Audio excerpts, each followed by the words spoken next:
Hello, guys, and welcome to 100% Chelsea. Now, I'm joined by a very special guest today. In light of the fact that we are playing Leicester at the weekend, I brought Kandeep over from FoxesFansTV. How you doing, mate? Great, thanks. What about you?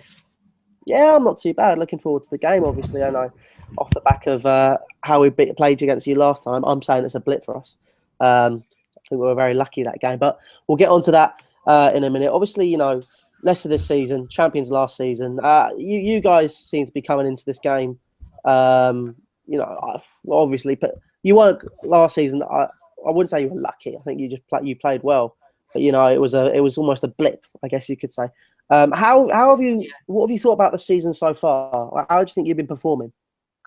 It's been an inconsistent season for us because we've won a game, then we've lost a game, we've won a game, then we drew a game. We've not had consistent form, and as well as that, we have faced tough teams away from them, especially this season. We played Arsenal at home, Man U away, Liverpool away, and now we're going to play you guys away on Saturday. So you've had a really, really tough running. So that's obviously a big thing for you. So I guess for me, I'd say that we've been very, very inconsistent. That's why we're where we are in the Premier League. That's why it looks like that. Obviously, we beat you 4-2 in the EFL Cup, and that was, from my perspective, obviously not yours. That was a great game. Is the fact that you were 2-0 up, and you had us come back and beat you 4-2? Is that a big factor? Would you say that's something? Was that a blip, or is that something that's been occurring this season where you just seemed lackluster in defence, I guess you would say? I think it was a blip because we did actually play a very weakened team that day against Chelsea. I mean, we didn't play our main two strikers. Morris didn't play. Our defence was absolutely terrible on the day. Wozzelecki, I think he got sent off. We had a player sent off as well. So we didn't play our strongest team, and I played a very strong team, and you took advantage of our weak team. So you think it's going to be a completely different story coming into this game? Yeah, I think it'll be a different team, different formation, I think, from us as well going into this game. What would you think you'll be playing? How will you set up against us? Obviously, as you're saying, it's a stronger team. You're going to go for what won you the league last season with a 4-4-2, or are you going to be, maybe sitting a bit deeper? Or how are you going to? Because obviously teams have sussed us out now. The reason they won the league was it was a different style of football. It wasn't. I guess it wasn't. Well, it was. It was over the top. Jamie Vardy runs onto it. Tactics if it was, but I guess people have sort of cottoned onto that now.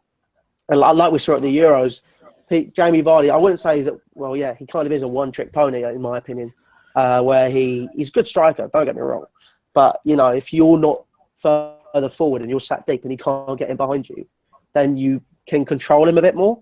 How are you going to set up against us? Obviously, because that's obviously something which people have guessed now, and it's something which is quite prevalent in the way you play. I think away from home now, especially against the big teams, I don't think we'll go with 4-4-2 anymore because we played two big teams away from home this season, Liverpool and Manchester United, and in both of them games we lost 4-1. So I expect us to go with 3 in midfield, and that 3 I think will be Drinkwater, Amati and King, and we also have Mendy, who's meant to be a replacement for a player that you signed off us, N'Golo Kante. But yeah, I don't think he'll be fit to play this game, but I expect us to go with a 3 midfield, 2 wingers, and then 1 up front. Yeah, well, that's actually a really good point you made there about N'Golo Kante. Have Leicester really missed him this season? I think we have missed him because, with him in the midfield, he acts like 2 players with Drinkwater. But I think the reason why he struggled at Chelsea, I think he has actually struggled at Chelsea quite a bit, especially in the big games against Arsenal and Liverpool, the games that you guys have played, because I think he needs someone sitting next to him. He cannot do everything all by himself because I think you guys set up as a 4-1-4-1. So I think Kante has struggled because he's not really had anyone next to him. And Drinkwater's actually been okay for us this season. I don't think Drinkwater missed Kante. It's just that the player playing next to Drinkwater cannot be like Kante. Yeah, Kante is one of those little gems that you find. But yeah, I mean, sort of, Kante struggled. Yeah, I guess you could say that. There's a big part of me which he's definitely improved our team tenfold. because we were struggling, we were getting walked through in the middle of the park, and Kante just seemed to be that player which just almost stopped us being walked through. And his first game against West Ham, what you guys were saying last year about his pinpoint passing, his ability to just read the play, make the interception, get it away, but do it effectively and efficiently, I have noticed. It has been great to see him in the middle of the park. I think we changed to 4-3-3, and I think Matic did start. He was box to box, but he did do a lot of defensive work with Kante. So I don't think he's been doing it on his own as much as he used to. But it strikes me as the sort of scenario where you've really missed him. And Mendy, as much as he is a good player, and he was for Nice last season, probably he was outstanding. He doesn't strike me as the greatest player. He seems like, from what I've seen of him, he sits very, very, very deep. He's not played that much. Yeah. He's been injured for the last month. Yeah, but I don't know about what I'm saying is from when I've seen him play. Is he going to be available for this game then? Yeah, he should be, because he's been out for a month. He started our second game of the season and got injured that game against Arsenal, so he's been out for almost 2 months now, if you think about it. Yeah, he should be able to play, and I don't think he'll start though, because it'll be his first game for a while. So I expect him to be on the bench, and hopefully, if he does start, he can keep your attack quiet. So obviously you've missed Kante. That's a given. You've missed N'Golo Kante in the middle of the park. Like you said, him and Drinkwater are pairing up together. And everyone was saying last season, Kante basically 2 players. You've got 12 players on the pitch if he's playing. You signed Mendy from Nice as what people would have gathered would have been a like-for-like replacement. Obviously, last season at Nice, they did really well. He was pivotal for the way they performed. Would you say that he's been an effective replacement for Kante when he's played? Because obviously I know he's been injured for a couple of months, but has he been decent?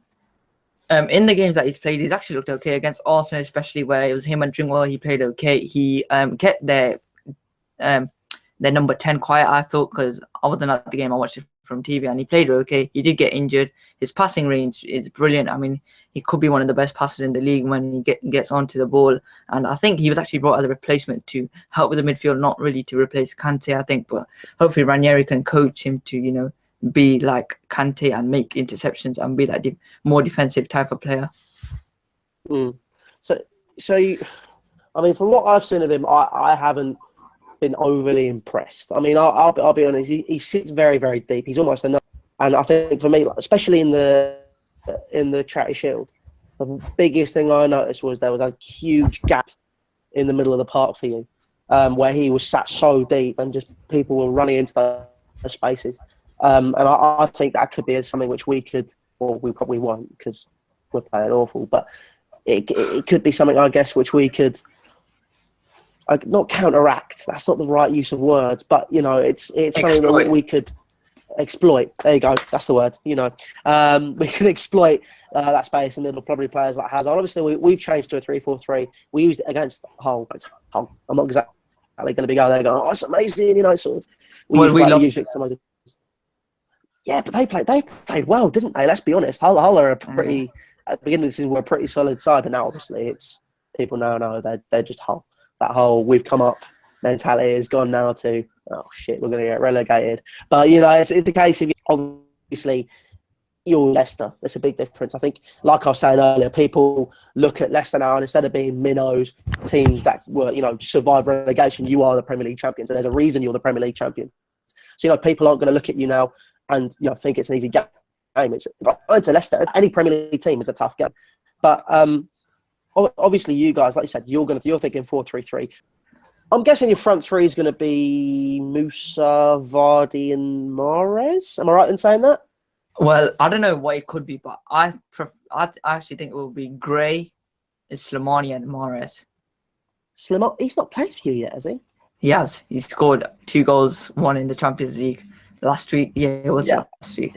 Yeah, I've been watching the Champions League this season. There's been reasons for that, but I mean, obviously in the league, is he played in the league, or has he been a super sub? I mean, sure. Yes. He scored on his home debut against Burnley twice.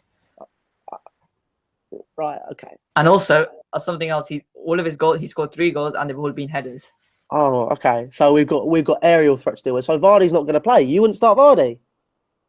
No, I think I don't think he can play 2 games in a week because we got Champions League straight after we play you lots, and I think I would have him rested for the Champions League game against Copenhagen, because if we win against Copenhagen, then we're virtually through because we'll have 9 points, and you know you need 10 points to qualify. So I would place him on against you guys, rest Vardy. That's what I would personally do. Yeah, I mean that makes a lot of sense. I think, you know, like you're saying, 2 games a week, Vardy can't do it. Slimani does scare me. I'll be honest with you. He's a player, like you said, 3 headers, and our defence is very, very, very, very vulnerable. Kurt Zouma could potentially be back. So if Kurt Zouma's back, all hands on deck. I'm very happy with that if he's back. But yeah, obviously that's something to be scared of. Midfield, we've already gone over Mendy. Defence, I'm going to be brutally honest here. Wes Morgan seems to be saved a lot by an ex-Chelsea boy and Robert Huth. Christian Fuchs. No, I think it's the opposite way. I think Wes Morgan is saving Robert Huth. See, I'm watching it, and that's not how I feel when I watch it. That's how I interpret it. It's probably, you're a Leicester fan, you watch it more than me. But when I've seen it, I'm a bit biased, obviously. But you know, you are very shaky at the back. Yeah, that's true. Do you think? Obviously, so from your perspective, I think we've been playing awful. I'll be honest with you. I don't think we've been all that. Do you think that's an area which you could exploit? Do you think we could exploit? Do you think we could exploit that with Hazard? Obviously, Costa's top goal scorer at the minute, and potentially Willian, Moses, whoever's playing there. Are you scared of those players coming up against you, or are you a bit in the middle of it? Do you think we're a bit hit and miss, or would you be worried about coming up against those guys? I think, yeah, especially Costa, because like last season we had Kante and he wouldn't let any balls go in behind our defense because, you know, he would intercept it. So I think now you guys can play balls in behind our defense, and Morgan and Huth, as good as they are in the air, they are very, very slow. So if you guys can get Costa in behind, especially Robert Huth, then I think you guys will have a great chance of, you know, getting into great attacking opportunities. But with Wes Morgan, I think he still has the pace to cope with Costa. And with our fullbacks and regarding your wingers, I think Simpson against top quality wingers, he will struggle. And Sanchez, especially last season, Sanchez last season, in the game we lost 2-1 at the Emirates, he did play really well. Sanchez played really well against Simpson, and Simpson couldn't cope him and eventually got sent off in that game. So if Hazard can, you know, be at his A game and cause Simpson, you guys can, of course, create attacking opportunities on that side. Fuchs is a solid defender. I don't think Willian will get many chances against him. I like Christian Fuchs a lot, so I really, really, really rate him. But going on to the big thing here, obviously we've spoken about it. We can exploit you. You will exploit us. There's no ifs and buts. You will score. There's no doubt about it. I hope we do. Give me, you will, trust me. Our defense is shocking. Give me your score prediction. Score prediction. I'm gonna go with a 1-1 draw. 1-1 draw. Yeah, I think that's fair. I'd say 1-1. I might be slightly optimistic here, and seeing the way that you've played against Arsenal and Liverpool, but you know, seeing the way we've played against Arsenal and Liverpool, I think you might just pip us, or we might just pip you. I think it's a tough call, but I'm not sure, so I'm gonna go 2-1 either way. It's good. It's difficult to call because I think we're going to be quite scared of you. I think we will be cautious because Kante, I reckon, is going to set them up to go, right, you might have beaten them 4-2 in the last game, but you know it's definitely something where you could lose this game, you could suffer, and in the league we can't afford to do that anymore. We've lost 2 games, but coming up against the Premier League champions is always going to be a difficult task. So yeah, I think you either way someone's going to pip somebody, but 1-1 seems like a fair result. But anyway, guys, that has been your Chelsea versus Leicester preview. Obviously, Kandeep, where can people find you? FoxesFansTV, just search you up on YouTube and you find it. Yeah, just find it on YouTube. What about Twitter and all that sort of stuff? You got Snapchat and stuff? People follow you? We got Twitter and we got Instagram, but we don't post on Instagram that much. But Twitter, we're always active on there, so make sure you follow us at FoxesFansTV on there. And yeah, other than that, that's all we're on.